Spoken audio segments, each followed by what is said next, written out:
This is called sub-soccer. I've been watching it nearly every day for weeks. Not because it's thrilling, it's not, but because of this guy with the orange shoes. He played in a game on April 3rd, then another the next morning, and another right after that.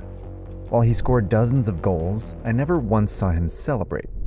Because he's not playing to win.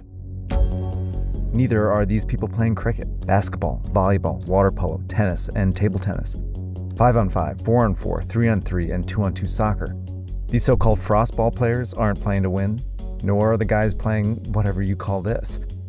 They're playing on fake teams with familiar names, in anonymous buildings without spectators, 24 hours a day, 7 days a week, 365 days a year, solely to give people like you and me something to gamble on.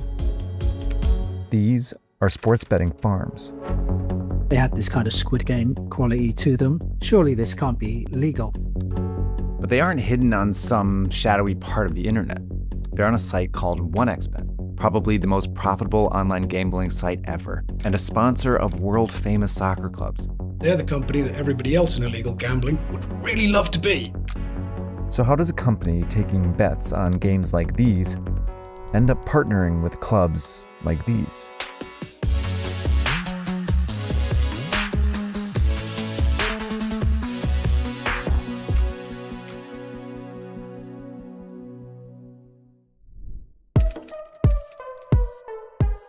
The online gambling industry is a lot like an iceberg. A portion of bets are placed on legal sites like DraftKings that follow laws and pay taxes, but the majority are placed on illegal sites that don't. Last year, $23 billion went to legal companies, while $67 billion went to illegal ones, just in the United States. Somewhere in the middle is 1xBet. All bets on sports. It was founded in 2007 in Russia, registered in Cyprus, and licensed only in Curacao, but accessible basically anywhere with internet. Initially, it only offered sports betting, but quickly added casino games like blackjack, poker, and slots, then some questionable games. In 2019, UK investigators found 1xBet had a Pornhub casino with topless dealers and took bets on children's sports and even cockfighting. After that, several countries blocked 1xBet, but couldn't stop it. 1xBet set up hundreds of mirror sites to redirect its users around the restrictions to its main site. 1xBet also took bets on some amateur sports, mainly soccer. But in 2020, when the pandemic shut down all professional live sports, it added a lot more. Some were normal, others were bizarre. But at the time, they were the only live sports you could bet on. Reporters at Yasemer were among the first to investigate these fake competitions, but they wanted to know more. Where are they? Who are these players? And is any of it legal? So each episode of Search Party requires a really tight workflow. That's how I go from idea to reporting to scripting to editing and animating. And there's a few ways that AI has actually made it quite faster, and I want to share those with you today. But I do all of them inside Notion AI. Notion is the sponsor for this week's episode. So I generate a lot of materials for each episode. When I get a new story, I'll often ask AI for just the basic facts to see if it's interesting. I'll also ask it for a list of experts. That saves me a lot of time when I figure out who's the best people to talk to. Honestly, my favorite thing is I'll ask AI to write me code for my animation software. This not only lets me do things that used to take me a long time, but has unlocked some pretty cool effects. And so I do all of it and keep it organized inside Notion AI. Their AI home has a few models, GPT 4.1 and Claude 3.7. Notion AI can then search across all my content and give me trustworthy, context-aware answers. That means less time digging and more time doing the creative, fun work. So Notion AI has become kind of my second brain. I also love to use Notion's AI meeting notes. We just had a meeting about doing some YouTube shorts, and I'll use it to transcribe the meeting in real time, give me summarized notes, and even a list of action items. Notion AI is available in all their business and enterprise accounts, so it's really easy to try these AI features across your teams. I use it every day, and I love it, and I recommend it. Go ahead and start with Notion AI today. Thanks again for their support, and now we'll get you back to the episode. We can find just about anything. The Russian Secret Service, the poisonings in Salisbury, the MH17 crash over eastern Ukraine. Ross Higgins works at Bellingcat as an open source investigator, meaning he uses publicly available services like satellites, leaked databases, and even good old Google Maps to find stuff out. In 2023, a Yasemer reporter named Philippe Auclair asked Ross for help locating the live streams. I went and met Philippe in London in a pub, and about 4 hours later, I decided that I really wanted to do this. Over 24 hours, Ross and his team downloaded hundreds of live streams off 1xBet, then scanned them for clues. What we're hoping for are tons of banners, player names on the back of shirts, any little hook to give us a clue where we can narrow it down. Some, like the ads surrounding this 4x4 soccer game, were easy because they're in Russian. Ross's team uploaded a screenshot to the Russian search engine Yandex and did a reverse image search, which turned up this photo. These roller doors match. So do these windows. And these graphics match those in a social media post about a children's soccer game. Confirmation that this sports betting farm is at the Alexander Stepan Football School in Bryansk, Russia. We figured out it was kind of curtained off into 3 sections because balls were being kicked into other people's games and stuff, and all of a sudden a 2-year-old just toddles on to the pitch. Shockingly, 1xBet didn't offer any bets on him. Ross's team used this process, called geolocation, to link these banners to the Mordovia Sports Complex in Saransk, this mural to the Savoy Arena in Kyiv, Ukraine, and this tennis court to the Avant Club in Minsk, Belarus. Thanks to this Vince Carter mural, it only took me 10 minutes to confirm that the Canadian Beavers were playing the Chinese Dragons in St. Petersburg, Russia. But not every game had easy clues. So Ross turned to the 1,000 volunteers in Bellingcat's Discord channel for help. One used these discolored tent panels to place a soccer game at a venue in Moscow. And another used the time, date, and direction of these shadows to place this cricket match somewhere in Western India. Some people are just really talented. They're able to find clues that other people don't pick up on, which is what we're all about, really. Ultimately, Bellingcat linked games to 16 venues, mostly in Eastern Europe. Not so surprising because 1xBet was founded in Russia, but strange because it's banned there. Things got more interesting when they looked into the players. This floorball team and this super intense tennis player seem to really care, but most, like my favorite sub-soccer player, don't. Some seem exhausted. One referee was too careless to call this blatant carry foul. It's probably because they're at their jobs, or more likely their second jobs. Philippe, the Yasemer reporter, tracked down a Russian man they called Dmitry, who said he was hired to play football at one farm for about $30 a day. He played 6 or 7 games in a shift that lasted from 9 a.m. to 2 p.m., but quit after just a week.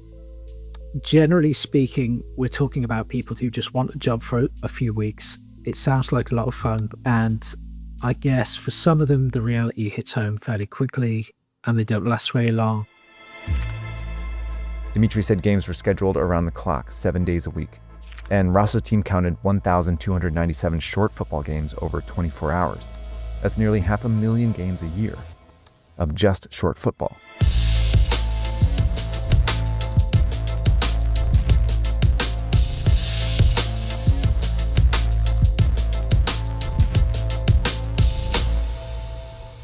Dmitry also said he was instructed to never score more than 5 goals in a match, and believed some were totally fixed. Do you have any sense that these games are rigged?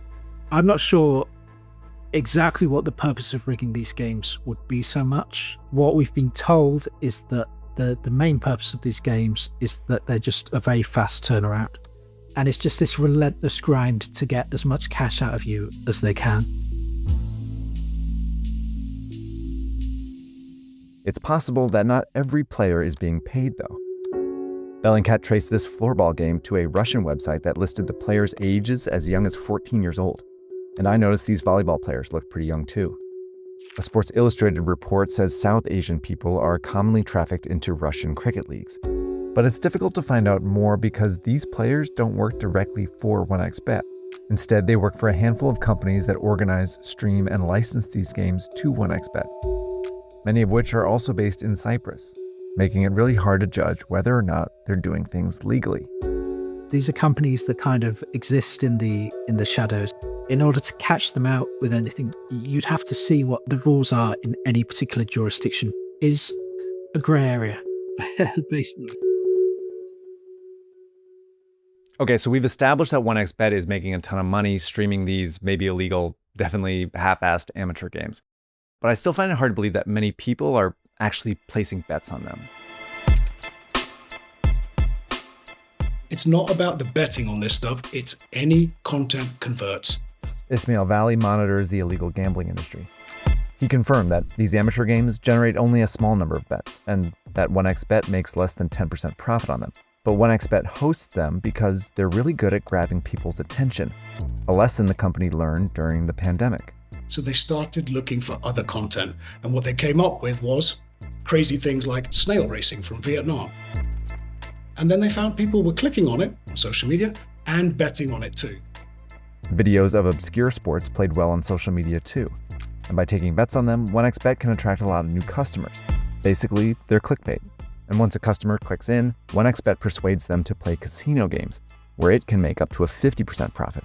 The whole point of why we did any of this, cross-sell the customer immediately into casino, into poker, into predictors. Now you're in a whole area where you can double, treble your money kind of thing. Amateur sports also keep customers from leaving. See, casino games are hard to win. They're purely games of chance, red or black. Once a customer loses enough money, they'll lose confidence and quit, unless 1xBet offers them something easier to win. In sports games, one team is the favorite, and the favorite usually wins. So having sports betting is a way to give a customer their confidence back and keep them gambling. The more niche the sport, the more addictive it is. You'll get a certain type of customer who gets very particular about, I'm really good at that cockfighting stuff, I'm really good at snail racing and children's basketball. So I want more of that content because you feel safer with it. I mean, to me, it feels predatory, right? Yeah, I mean, traditionally in gambling, you need to have some knowledge of the sport. How can you have knowledge of table basketball between two random teenagers in a warehouse somewhere in St. Petersburg? It's kind of taking all the fun and sporting element out of any of this. That ability to draw and keep gamblers in is a big reason why 1xBet features so many amateur sports, and why companies are farming as many games as possible, not only for 1xBet anymore, but for thousands of illegal gambling sites. You'll see the same feeds that you see on 1xBet in many places. When crime makes money, what does crime do with money?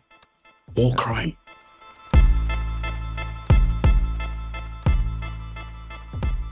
So the internet has made it easier than ever to set up an illegal gambling shop. And as shady as they are, it'll be a hard problem to fix. But it gets a lot harder when the world's best soccer clubs are helping them grow even bigger. 1xBet isn't licensed to operate in Spain or France, but it has sponsorship deals with FC Barcelona, Paris Saint-Germain, and Lille, as well as the top division of Italian football and the Confederation of African Football. The trade-off is obvious. 1xBet can offer these organizations more money than anyone else, and these organizations can put 1xBet's brand in front of more fans than anyone else. But the clubs and leagues seem to be ignoring the growing list of controversies surrounding 1xBet and not asking many questions about it. On Barcelona's website, the club's vice president calls 1xBet a benchmark brand, right above a quote from a 1xBet spokesperson who calls Barcelona a reliable partner. Ross's team looked up this spokesperson named Alex Summers and found this headshot, which actually belongs to a journalist at CNN. This is something FC Barcelona could have easily figured out. What I don't understand is that surely these football clubs must have some form of due diligence. So who are they speaking to that the public can't get hold of? It all seems to me to be very cloak and dagger. And it's happening all over the sport, more than ever. In 1999, one club in the English Premier League had a gambling company sponsor on its shirt. In 2025, 11 do. Gambling companies are also the most common shirt sponsors of clubs in the Champions League and the FIFA Club World Cup. They also pay millions to advertise on fields and TV broadcasts. Many of these sites operate in the same gray area as 1xBet, but it's easy for them to obtain a license in, say, the UK, sponsor a Premier League club, and get promoted all over the world, even in places they're banned. Illegal gambling is laundering its money through soccer, and it's coming at a steep cost for the sport and for its fans. Crime has gone full circle on this to basically say, we're not just corrupting sports by offering everybody tons of cash here, we're also corrupting it by just bringing you stuff that you think is sports, but it's not sports. We made it all up. All right, thanks so much for watching. That's our 29th episode of Search Party. We're going to be back in a couple weeks with a geopolitics story. But first, I want to thank our partners on this. Bellingcat does amazing work. If you're not familiar with them, I recommend you check them out. They do really cool open source investigations all over the world. And then I want to thank Yasimer as well. If you're interested in the dark side of soccer, they do incredible investigations. So check out Yasimer. I read them all the time. And then finally, if you're interested in these kinds of internet investigations, I recommend you check out Tunnel Vision. That's my friend Christoph. He does this all the time. He's way better at it than I am. And he does some really interesting episodes. So go check out Tunnel Vision. All right. So we'll see you in a couple weeks. Thanks so much.